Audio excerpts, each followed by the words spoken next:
Hey folks, it's Andu. I'm sorry for any background noise. There's a couple of machines running down here right now. I haven't done a how-to video in a while, and I am currently working on finishing up the Whiteout Long Strike Mark II. Over here, you can see I've got the barrel, shotgun, just about ready to go together. I am just waiting on a piece from Laser Gnomes to get here. In the meantime, I'm working on a priming handle.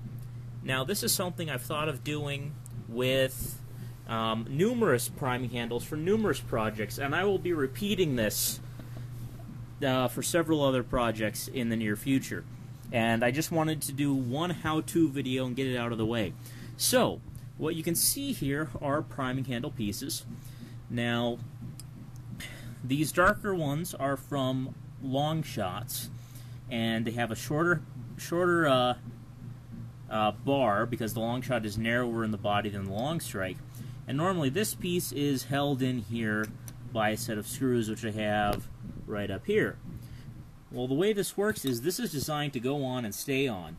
And you can see there's these flexible prongs here expand, and so to allow the tip of this rod through, and then they collapse to grab it right here.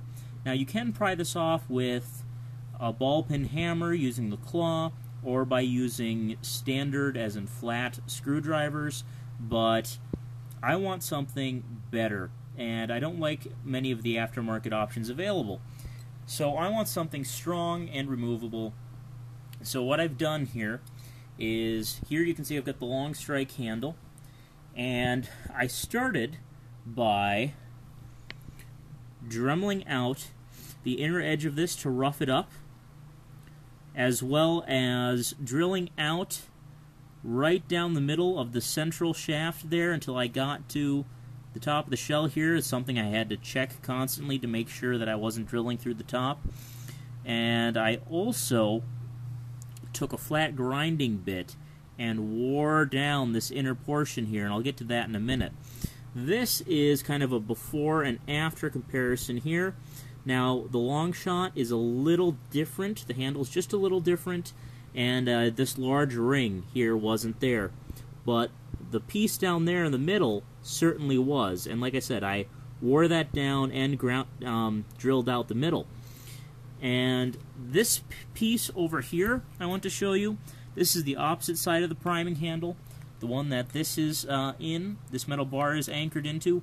I frankly don't remember how I actually got this out. It's been a while since I took this apart. But this actually doesn't need any modification. Maybe the long shot one does, but the long strike here, it really doesn't. And that's because this priming bolt here actually threads very nicely both into this hole and right down here. So this is going to be the side that I thread onto this little bolt here. Now, the thing is with this bolt or threaded rod, I don't remember what the name of this is. When I figure it out, I will put an annotation on the screen. But this is what it came looking like. Now, all these are extra pieces, so ignore this. But this is a 6-inch threaded rod here with a standard screwdriver head style thing. And it came with this piece, which was totally, unnecessary. I don't need it for anything. But it came with that. This is a 5-inch, and this is perfect for all my purposes. In fact, I'm going to have to cut this shorter, more likely than not. And what I also have here are these, they say plated steel coupling nuts. There's a couple of different names for them. I might flash that up on screen once I get that information from my father. Of course, I removed this sticker, and you can see this is nice and shiny, as metal should be. Well, most metal should be. And you can see that I roughed this up quite a bit with a bit from my Dremel. I'm not going to go through all the bits that I used. You're going to have to figure that out on your own. It's really not that tough. And what I'm going to do is pour in some hot glue to fill space because I don't have all the putty in the world. And then I am going to use epoxy to thread lock the end of this rod through this threaded metal piece here and into the hole at the very base here. I'm going to crank it in using a screwdriver at the head here, and then I'm going to fill in around it with epoxy putty, and I am going to then epoxy putty this down into place and screw it in so that this side will be very, very solid. Now, something I will show you here, this comparison piece from the long shot as opposed to the long strike. The long strike handle has these little flanges here, but they both have these portions here for the screws and this piece here in the middle, which again, and I'm going to set this down so I can try to demonstrate this. This is how the normal priming rod works. You can see that there? This isn't going to pull apart very easily. Ugh! Okay, well, that piece is gone. I'm actually going to go over here and retrieve it because I need it. But you can see it's very tough, and that can be very rough on your blaster shell, pulling that apart. Do I have everything? Knocked everything around. Okay, we're back together. So you can see the biggest difference here is being careful not to grind through this side. I removed this portion here in the middle, and that's because that was in the way. I had to remove this as well as grind this a little further down so that this piece here will fit underneath, and that isn't going to be standing up, but the principle will still work. Maybe not. Yeah. This is a little tricky right now, especially since I'm trying not to put this together permanently. That was needed so that this piece here will fit into here. Just trust me on that. So I'm going to rough this up a little bit, and I will come back in a little bit and show you what I'm up to. Of course, I'm going to use my rubbing alcohol and some cotton swabs to remove any extra stuff in here, including grease and oils that may prevent proper adhesion. And I'll get back to you after the jump. As always, it is very important to clean everything off with water, and I always like to do rubbing alcohol. And you can see I've already I'm going to have to vacuum here to get rid of the plastic. I've already discarded all these ear cleaners, cotton swabs. I've already cleaned this off. I've cleaned this off on the outside to get rid of the metal dust, as well as running cotton swabs with alcohol through the threads in the middle. I'm definitely going to wipe this down, and in order to get into these difficult spots in here, I just poured the alcohol in. And next I'm going to try to clean stuff out by dipping this in here and, you know, wiggling it around, breaking off loose stuff, and then I'll dump it out. And once it dries out and all the stuff is out, I will be back. So pouring hot glue in to fill the bottom of this was far messier and far less effective than I expected it to be. So I am going to go straight to mixing my epoxy, threading this in, going to put the epoxy in here, put the epoxy inside this piece as I thread it on. As I get everything kind of secured into place, I'm going to fill in around it with my putty and secure it all down.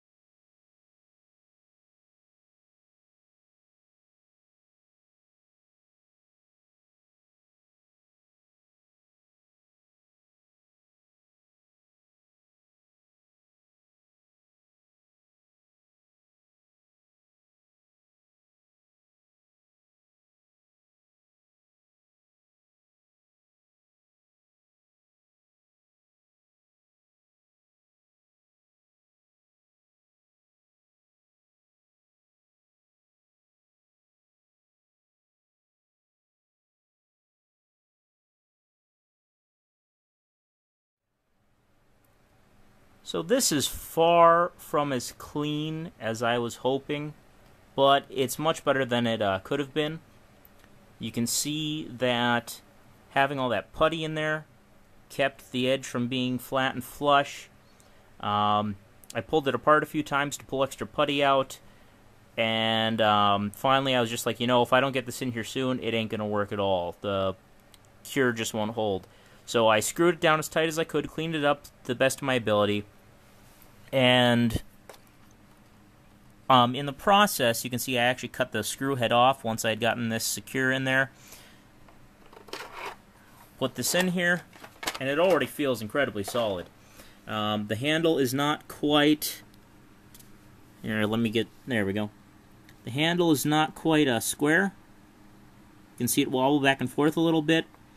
You can also see it doesn't sit quite as flush as I'd like, but there is enough here for my handle on the other side to thread on. Not as much as I'd hoped, but it will certainly do. This isn't perfect. First attempts at difficult mods rarely are, but it will serve my purposes, and I am looking forward to getting this going. So the handle is finished, and here it is on my whiteout long strike. Now I'm going to make a note before I do anything here. This handle from Explorer has given me some trouble. When I grabbed this and primed it before, I wouldn't have very reliable priming, 2 out of 10, 3 out of 10 or so, even as many as 5 out of 10, depending on the day. Times that I tried to prime it back, it wouldn't catch. Well, when I put this handle on, all of a sudden, counterintuitively, it primed beautifully every time, but that's not working anymore. After a couple of weeks of use, I'm having trouble with the catch anymore. It has very little to do with this handle, I suspect. It's more to do with this and the Orange ModWorks internals. This handle works beautifully, so I will unscrew it, and I just have to say, it is very nice being able to just unscrew this. It'll certainly help painted blasters maintain their finish, because you don't have to pry it with a hammer or a screwdriver or anything like that, and it's also very secure. So, here we go. There's the handle, and of course this side is unmodified, as I said it would be. And the way you put this back together is to line up everything you need to line up, drop it in, has a minimum of wobble, which is nice, and you gotta kind of, in this case, because there's 2 pieces here, this one here, and then this one down here, unless you make these a solid piece, which you certainly could do, if you try threading into this hole, this cap piece will start spinning before it gets to the handle. So you've got to hold that in place while you start screwing it on, because it'll want to turn. There we go, and now it's gotten to the main part, so I can keep turning it here. Now there's something important I want to note that I did learn from experience. You don't want to tighten this too much. I like things to be very snug, have very little wobble, but the problem I had then was this didn't want to slide at all. So I've got this kind of loose. I'm going to loosen it a little more than I think I need to. The priming bar itself will be able to handle it just fine. And there we go. Now, of course, this was compressing the Explorer grip. It could still rub against the shell. If you tighten it down too tight, and it's not going to want to move. It'll make your shell look stupid, cause it will cause, well, priming marks. You all know what those are. There's no real other term for them. So, I am very happy with this. I'll put this in, put this together.